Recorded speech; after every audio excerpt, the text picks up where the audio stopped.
Hey everybody, it's Dalton. Out here at Nacimiento, a little slow today. It's warming up. Found me a shade tree here and feels pretty good actually.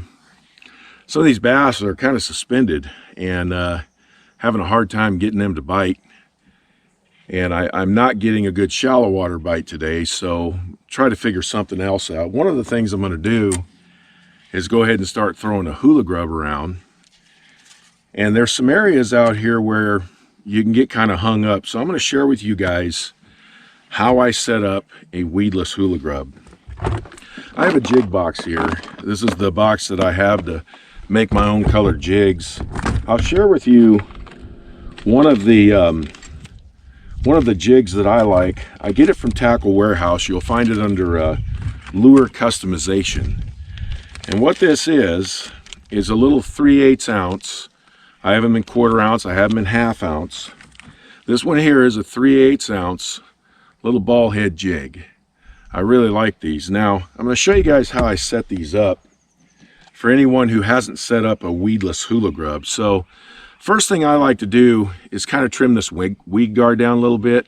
It is a little bit stiff. A couple of things that I do is I go right above the hook and I will just kind of, at an angle, cut some of this weed guard down to where it looks like that.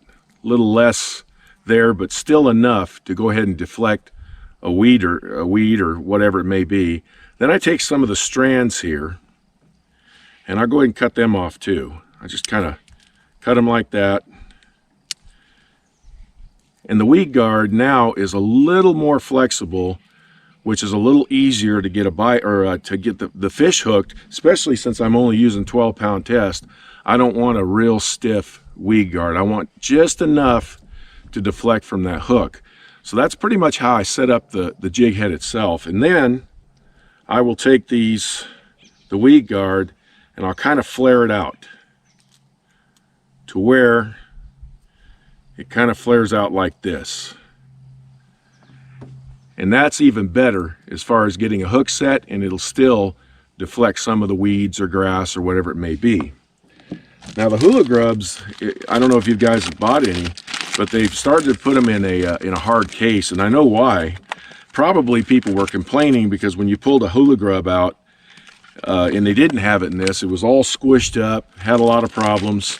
So they started putting them in these hard cases, which makes them a whole lot better. The one thing you don't want to forget to do, which I have done before, is go ahead and pull those little legs, and that way they'll go ahead and be real flexible in the water. All I do is I just take my my jig head, come right down the middle of this grub, and I just start slowly threading it on. I don't want to go too fast. And then once I come through, I just push it all the way up to the head, and now I have a weedless Hula grub. I've got a weed guard there, and basically it's just a jig, but you're using the Hula grub instead. And a Hula grub is a great bait for catching bass. What I like to throw it on, typically, unless it's like heavier cover, is I like to throw it on a 12-pound test fluorocarbon. This is Seagar and Vizix. That's my favorite way to do it. But if I'm in heavier cover or I think it's bigger fish, I'll go up to 15-pound test. That's about as heavy as I will go with a Hula grub. There's also times that I will take a really light jig head, like an 1/8 ounce. Sometimes that works really good. And I'll put it on a spinning rod with 8-pound test line. And what it does is just kind of flutters down. A lot of times on a Hula grub, the fish follow it all the way down, and then once it hits the bottom, I let it set for a second or two, and then I just kind of lift my rod tip and I just slowly move it back.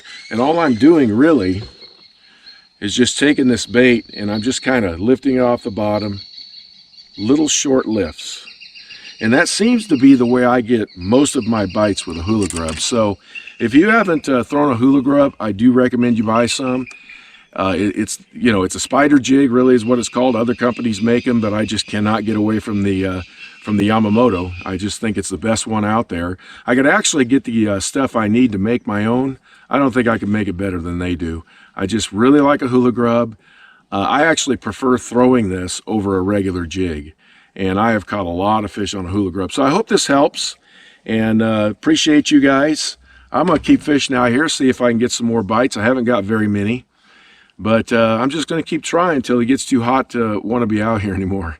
Thanks for tuning in, everybody. I'll talk to you next time.